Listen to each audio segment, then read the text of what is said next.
Hello and welcome back to the Cringe Binge. Now, the last two videos that I did in this series didn't really have a format or any structure that I as you can tell I'm very good at reading without speaking without a script.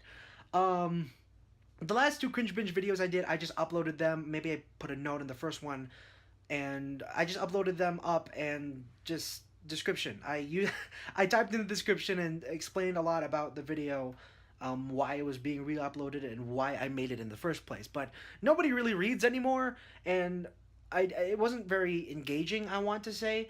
Well, it wasn't more engaging than what I'm doing right now and what I plan to do for the rest of these kinds of videos, where I upload some old works, some new, some very old, some good, some bad, mostly bad,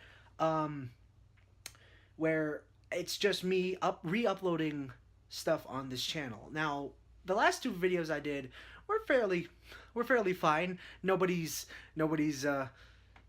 given me hate messages yet, but we'll see what happens. The Cringe Binge, like, in its entirety, was originally planned as, like, a way for me to re-upload videos that I shouldn't have deleted from my channel in the first place, or videos that AC went up. The videos that I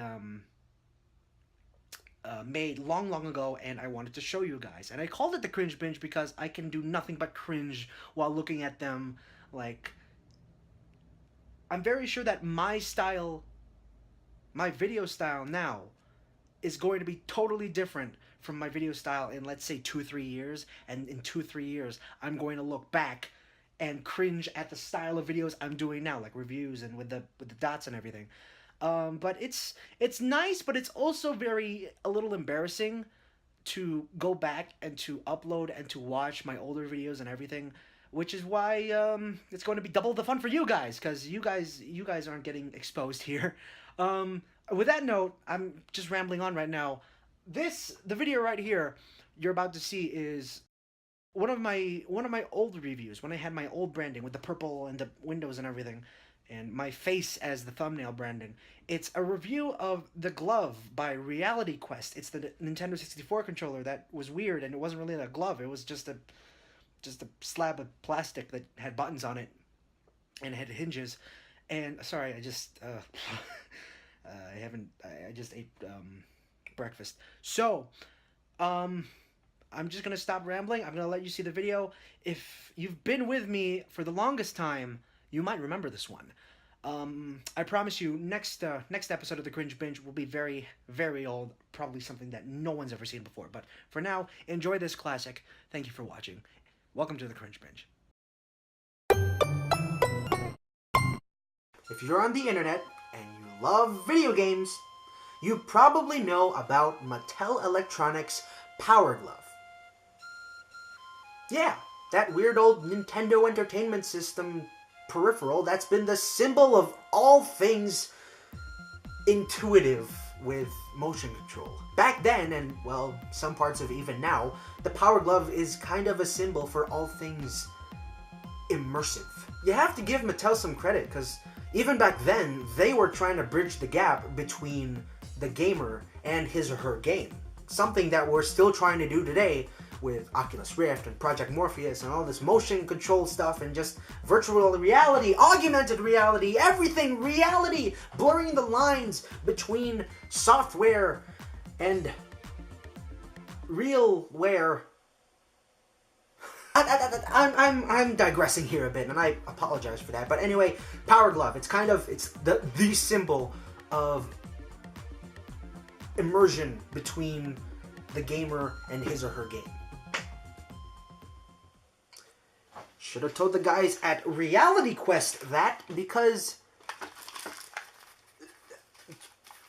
this is the glove, just the glove, for the Nintendo 64. I know that there was a PlayStation 1 version of the glove with improvements, the main one being mappable buttons and such, but this was the first version of the glove that I could find, and the first version that I know of. I don't know if Reality Quest made one for an SNES or a Sega Genesis or anything.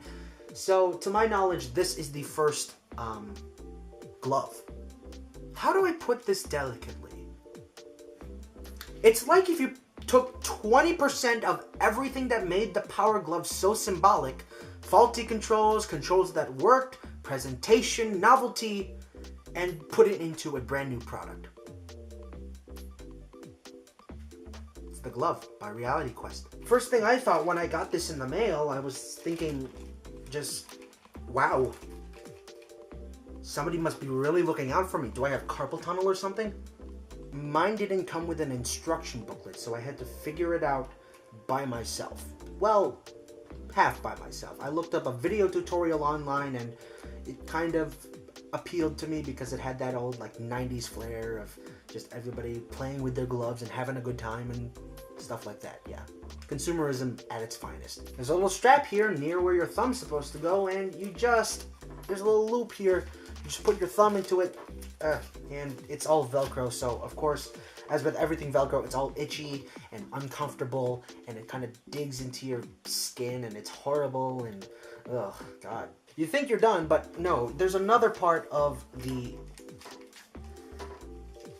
glove that you have to strap onto yourself, and wow, I mean, let's be honest here, I'm not that much of a healthy person, meaning I have fat arms, okay, but this thing is so uncomfortable, and it's squeezing my flabby parts. Ugh. Nobody wants to hear about that. Let's move on. The first thing that Reality Quest recommended you to do was to get a feel for the glove. Find the neutral position. Found it. Get a feel for the buttons and where they are. So on the top here, you have your C buttons as well as your split A and B buttons. I'll get back to those in a bit. And below those, just below where your finger rests, are your trigger buttons, L, Z, and R. Z colored differently just so you know, don't press it on accident. I don't get it either. Your start button is on your pinky, and the plastic around it is raised up just so you won't be hitting it on accident, which is pretty nice. Your thumb rests on this gray toggle, which emulates the D-pad on a regular Nintendo 64 controller. And on the palm of the glove, you have your little expansion pack memory card port thing where you can put in a memory card, a rumble pack, or a transfer pack if you really want this thing to be more goofy looking than before. At first glance, you might think, hey, they perfected the motion controls. Well, maybe not perfected, but they made them better, and all you gotta do is just move your wrist and all that stuff to move around your character or a camera or something for N64 games. No.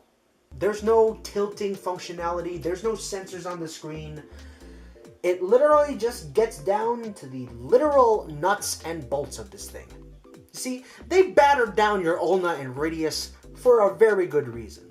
You're not moving this at all in one motion, no. You have to move your wrist, and that hurts a lot. To give them credit, you don't have to have your hand out like you're holding a mouse or something, because that's not how humans naturally rest their hands. No. Most people rest their arm on an armchair and, move their arms like that. So it's pretty neat how they just let you do this for most of the time. And so here's the default movement. Up, down, left, right. Up, down, left, right. It's like you're looking at a map vertically and it's up, down, left, right. You get the picture. Between the C buttons are two switches. One of them controls your sensitivity. So if you want to move your wrist a little bit to move forward, that's fine. If you want to move it all around and up and about and have the greatest control of where your character is going, that's fine too. The second switch, and in my opinion the better switch, is the Y-axis reverse switch, where if you want this to be up and this to be down, like you're using it as an actual joystick, then sure, you can do that. But if you want it where it's like on a plane, a vertical plane rather, and you want this up, down, left, and right, it's your call, There's a lot of customization here, and that I give points for. enough about me blabbering on and on about this thing. Let's just plug this in and play on it. First up, I tried my favorite Nintendo 64 game of all time, Super Smash Bros. I tested the motion, and I tested how well it tracks my movements, and yeah, it works pretty well. It got some getting used to, and I can't really pull off combos with this sort of thing, or, well, to be fair, I'm not really that great in Super Smash Bros., but I play worse with the glove, and it shows here in the footage. I can't pull off smash attacks, I sometimes pull off the wrong commands, but I think that's mostly a fault on my part, because I'm usually a great adapter to like weird motion control schemes and all that stuff, but for me, this was my first game playing it, and honestly, I don't think this was the best first choice, but it gives you some sort of novelty playing a Nintendo 64 game with a Power Glove-like peripheral. So that was kind of cool. The buttons I got used to in a flash, though. A and B are kind of pointed weird, but the C buttons are like a regular keyboard control scheme where, you know, it's up, down, left, right on the arrow keys, or WASD or something like that. And yeah, pretty well. I wouldn't play it unless it was some kind of weird drinking game or whatever. I don't drink, but okay, I'm just digressing right now.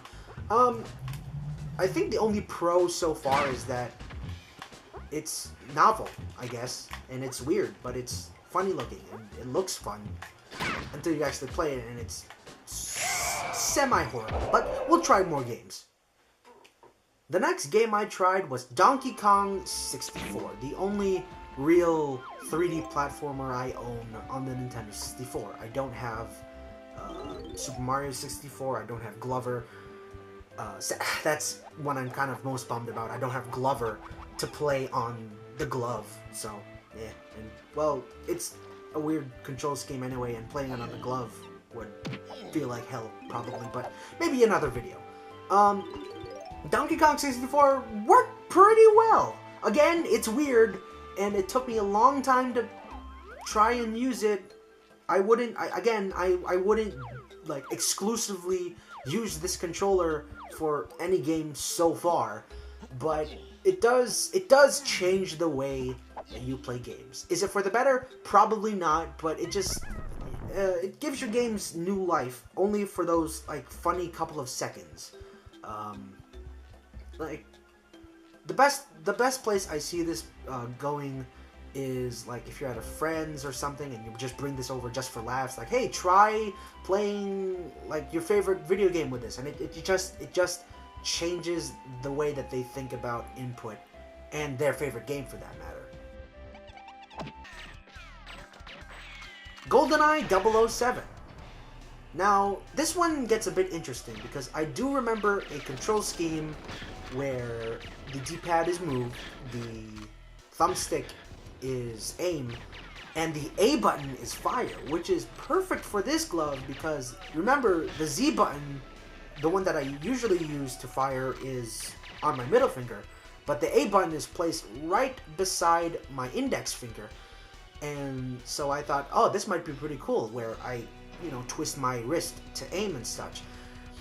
It's very clunky. I got used to it in a bit, but I still actually suck at it. I don't suck this bad when I play GoldenEye with a regular controller, and I think I've said that with all the other games like a billion times. The glove makes everything so much harder, but I had fun, question mark, trying to figure out how to complete the level with, you know, this thing, and it let me experience GoldenEye in a way that I really haven't thought of yet. I didn't even know this thing existed until about 3 months ago.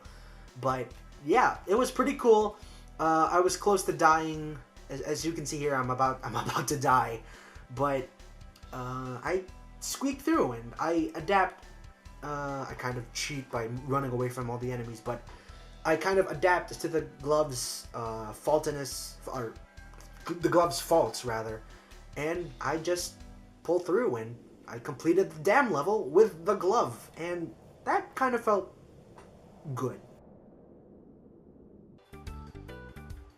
And finally, Mario Party. But not any of the boards. I decided to go inside the minigame house and purchase one minigame. Just one lone minigame. Tug of War.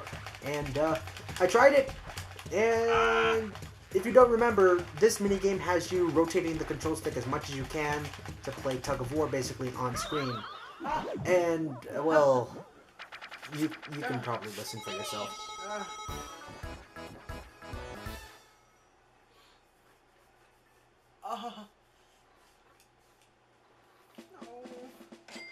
No.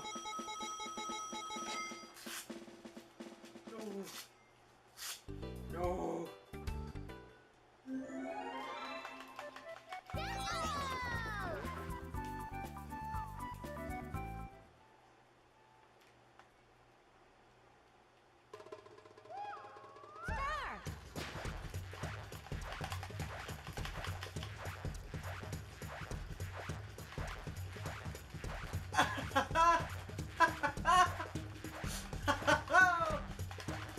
Oh, this is great. This is my favorite. Oh, all right.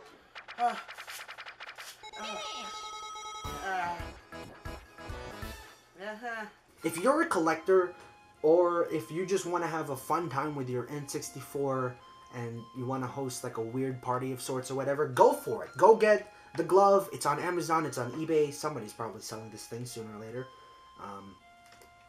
But if you're, you know, the type of person who wants a brand new experience with their Nintendo 64 games, or PlayStation 1 games for that matter, then be my guest. Go get the glove. But if you're looking for like a new hard-edge Twitch type gamer who wants to get, you know, a total advantage against people he plays against, it's probably not for you. But I like it, and, well, that's all that matters.